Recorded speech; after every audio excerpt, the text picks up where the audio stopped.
All right, guys, so we got some back squats for you on this Tuesday strength segment. It's going to be 4 rounds. You're going to do every 3 minutes, 8 back squats at around 60%, so these should be relatively light, and immediately superset with 10 jumping air squats. So it'll look like this for your back squat. Come onto the bar, find your position, stand straight up, take a step back, set your feet, 8 squats, all the way down, all the way up. This is light. You don't need to rest too much at the top. You're going to be going down and up, but focus on good speed as you stand up, good depth at the bottom for a set of 8. Okay?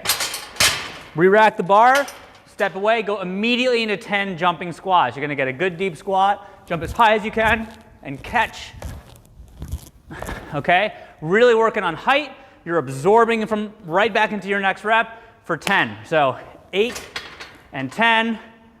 Every 3 minutes for 4 rounds, okay? Again, if you're not sure on the back squat weight, around 60%, start light. Feel free to build a little bit if you want, but that's our strength today. Let's talk about conditioning. All right, guys, so for our conditioning, we have 2 rounds. Each round is a 7-minute AMRAP, okay? We're gonna do a 3-minute rest between rounds. Here's what it's gonna be. We got 10 front rack reverse lunges with dumbbells. So bring those dumbbells up in the front rack position, and you're gonna step back, tap the knee, drive back to a starting position, right? We're gonna do 10 reps, that's 5 each leg. From there, drop the dumbbells to your side. We're gonna do 20 dumbbell deadlifts. So chest is up, push the hips back, tap the ground, and stand back up. You do not need to touch both ends of the dumbbells, just touch one end of the dumbbells, stand up at the top, okay, for 20 reps. And then from there, we're gonna go to 30 box jumpovers, so no weight. Remember the box jump over, you can go forward, you can go lateral, and you do not have to stand up on top of the box, right? So something like that. All right, go forward, turn, okay? But I always tell people, try to get a good rhythm on these, right? The way that you go over and back should be pretty consistent and nice, steady rhythm for 30 reps, right? When you finish there, you're gonna go back to the dumbbells, and you're gonna move through this for 7 minutes. So not too long.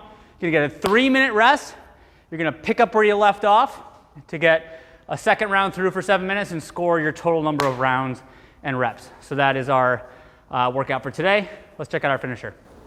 All right, guys, so for our finisher, some classic posterior chain work. It's gonna be 3 rounds for quality, so rest as needed. The first one is a hip extension, which again, in busier classes, we don't have too many of these, so I'll give you some alternatives.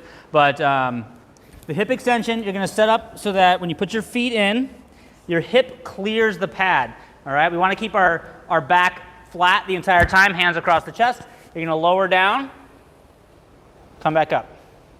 Okay, we're gonna do 10 to 15 reps. All right, we want to avoid rounding the back when we do this, all right? So you're trying to just hinge through the hip only, okay? So some alternatives, you can do a barbell on your back and do good mornings, okay? Very similar movement, so with a barbell on your back or some light weight for 10 to 15 reps, or you can lay on the floor and do 10 to 15 Supermans or arch ups. Keep your chin tucked, lift, and lower, okay? So that's movement number 1. The second movement is going to be single leg glute hip bridge, okay? You're gonna do 12 on each side, including a 15-second hold on your last rep. So to set this up, I bring my heel in towards my butt, okay? And I'm going to drive up till my hip is flat and back down, okay? We're gonna do 12 reps. On your last rep, you're gonna hold for 15 seconds, all right? So we're gonna go 3 rounds through those 2 movements. That's our finisher for today. See you tomorrow.